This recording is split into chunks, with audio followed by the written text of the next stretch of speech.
Kualitonali, beautiful community, hello and good day. This is Morgan. As always, I'm here to hold space for your yoga practice.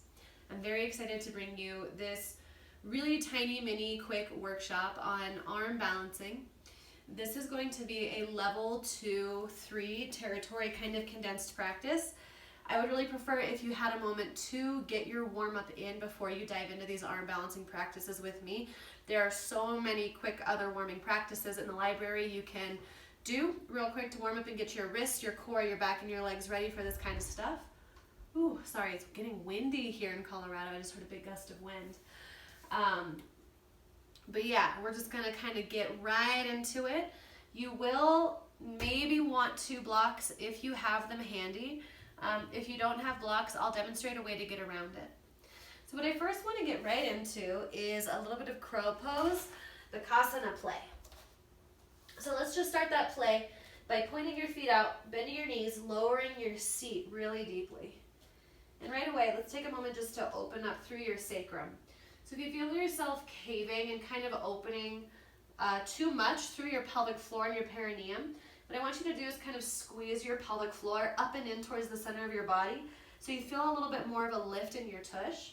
Press your hands into each other, widen across your chest, squeeze your knees back into your elbows. Feel that big, deep body strength. Breathe in and breathe out. Good. Place your hands down in front of you.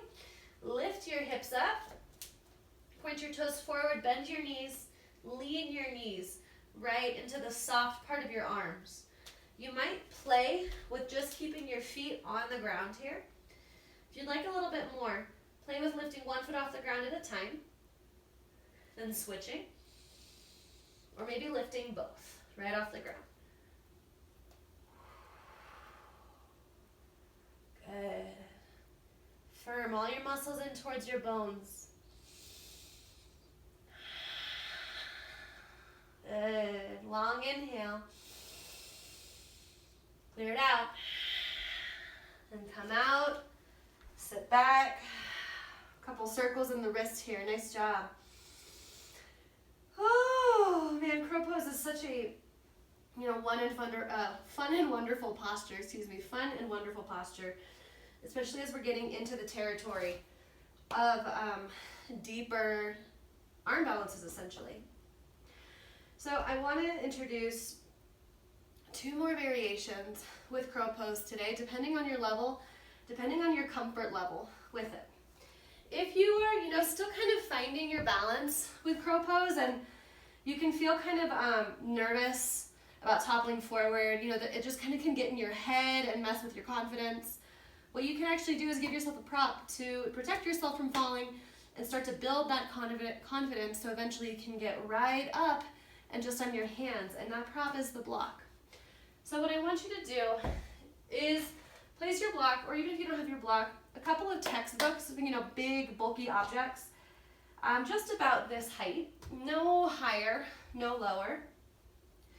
And what I want you to do is get right back into crow pose. So go ahead and take a quick down dog if you need to stretch your legs out. That was a lot of condensed holding in the body. Good. And then come into that little baby squat. Open through your armpits, bring your knees in, lift your tush up, shift your body weight forward into your hands, and pop your feet off the ground. If it's helpful, you can press your forehead into the block and then use it as kind of a back and forth to lift yourself up and out of the posture. That can be really, really nice just to have to break the fall. A lot of yoga teachers will kind of discourage you from putting a block in front of your forehead because sometimes it can create the tendency for you to just go straight to the block and rest your forehead there without even trying to balance. I'm of the mindset that, we're adults and we can play with our edges and we can play with the props we use consciously. So if you are a practitioner that likes to use the block underneath your forehead, I would say be mindful to not go straight for it, but know that it's there to break your fall. Good? All right. So let's get into a little bit of a different transition. This is for my level 2-3 practitioners. We're going to start playing with the chaturanga jump back out of crow. So first and foremost, I want to make sure that you have a good chaturanga practice. I personally don't teach chaturanga a ton because of a shoulder injury that I sustained a few years back. It's getting better and stronger through the practice of yoga and a little weightlifting, which is really nice. But the jump back from crow into chaturanga can be really, really fun and really empowering for your practice, especially if you feel like you're at that point of friction in your practice where you're strong, you're balanced, you're consistent, but you're wanting to kind of like get into those bigger transitions. This is a great way to do it. This is one that my teacher, one of my teachers taught me a long time ago when I was a baby yogi. So watch me first. In fact, I'm going to pull my hands up so my knees, the skins can just really touch my arm for just a little bit more friction. Okay, watch closely, and I just need you to trust me for this. For those of you who practice with me in person a lot at the Golden location in years past, you'll recognize this. What I want you to do, scoop your knees into your armpits, lift your tush up, wide strong hands, ease your body weight forward, pop your feet off the ground. Good. Look forward first. Breathe in. Exhale, shoot your legs back, and just belly flop. That is such a forgiving transition because it really does eliminate that fear of like falling, that, not even a foot, like 8 inches or so right into the ground. You realize that it doesn't hurt. It's just you maybe touching the ground abruptly. And the more you can practice that jump back, the more you're going to make friends with, what's the term?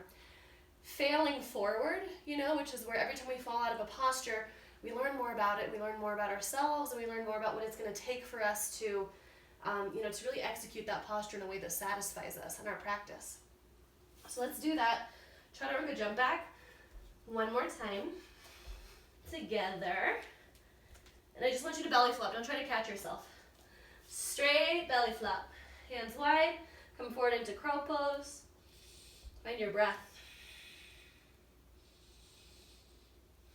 Look forward. Exhale. Belly flop. Good job. Woo! So yeah, take a moment to play with that on your own. Maybe hop right back into crow pose. Shoot your legs back for a moment. I'm going to take a moment to stretch my wrists. You can join me if you want. I just got back from a yoga retreat. I led Grounding Down's first women's yoga retreat this past weekend, and we were doing a lot of arm balances, so my arms are still kind of feeling it. All right. Okay, now let's do that jump back one more time. But this time I want you to try to catch yourself. Just see what happens. I want you to try to tuck your toes under and land in that chaturanga. It's possible that your booty might be a little far up or even a little too far below that even line horizon that we want it to be. But the point is to practice catching yourself and moving with confidence, moving with the knowledge that you're going to be okay, that the sky is not going to fall if you fall out of your arm balance, right? I know sometimes it can feel kind of catastrophic. Just try. And keep your core really strong and taut. That's what it's going to give you that like smooth floating back that you see in really, really advanced practitioners. Okay, let's do it. Last time in crow pose, I promise, my friends, you're doing great. So ease forward.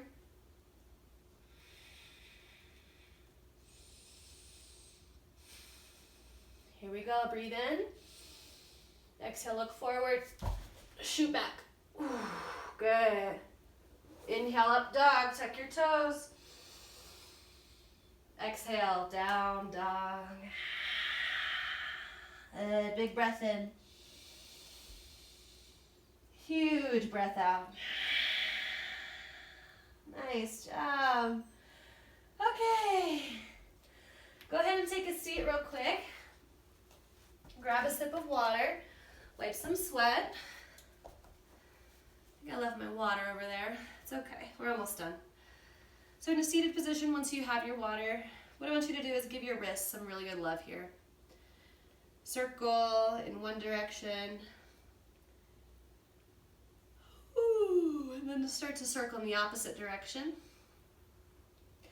And start to stretch your arms out to the sides so you're getting these bigger kind of corkscrew movements in the arms.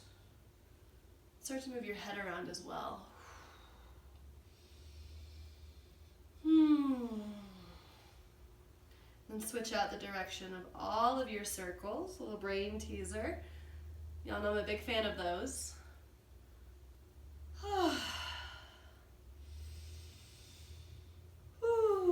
Good. Take your hands behind you, interlace them at the base of your spine.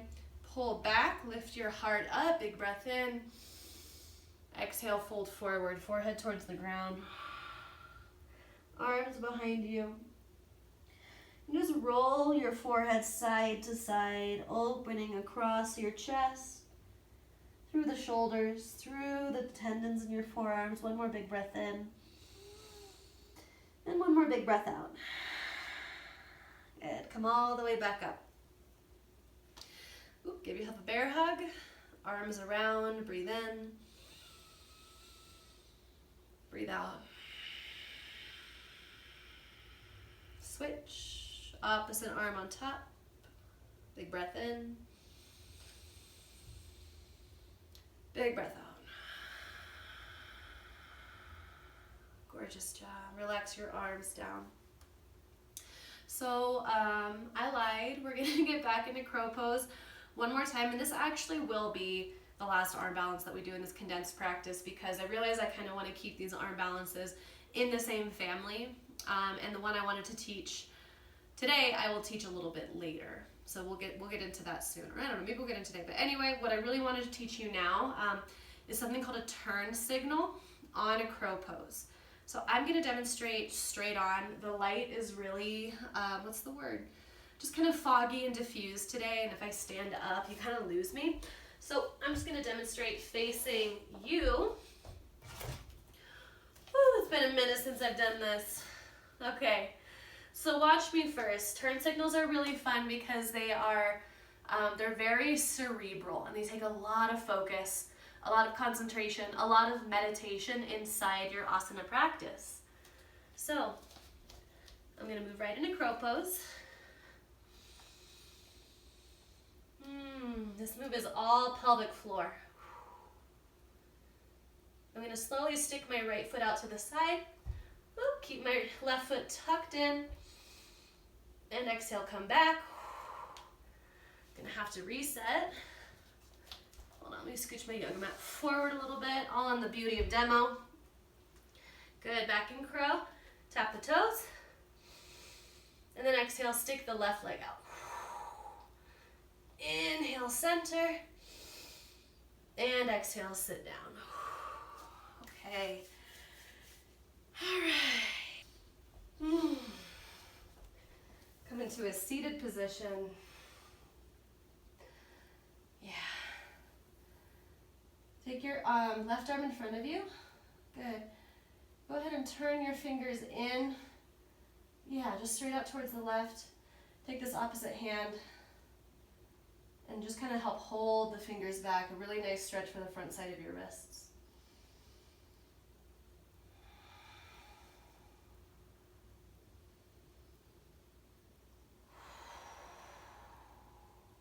Breathe in. And breathe out. Switch. Reach your right hand forward. Turn your fingers out towards the right. Use this opposite hand underneath to help hold the fingers back and create a more conscious stretch through the front side of your wrist.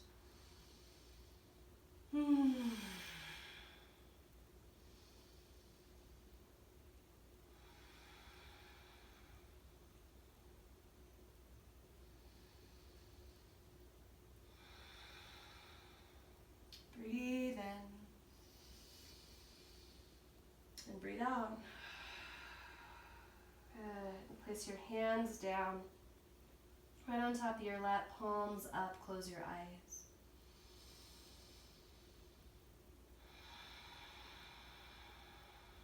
Take a moment to really receive the warmth and the activation of that practice.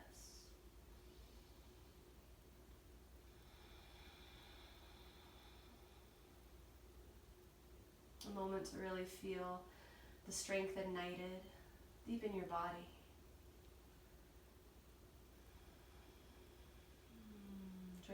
hands at your heart as you feel complete.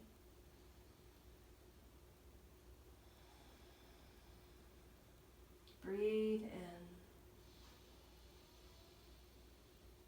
in and breathe out.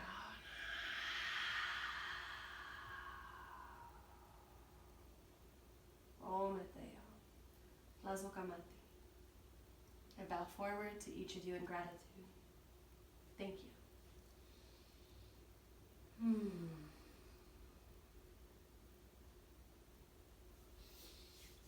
All right, thank you, friends.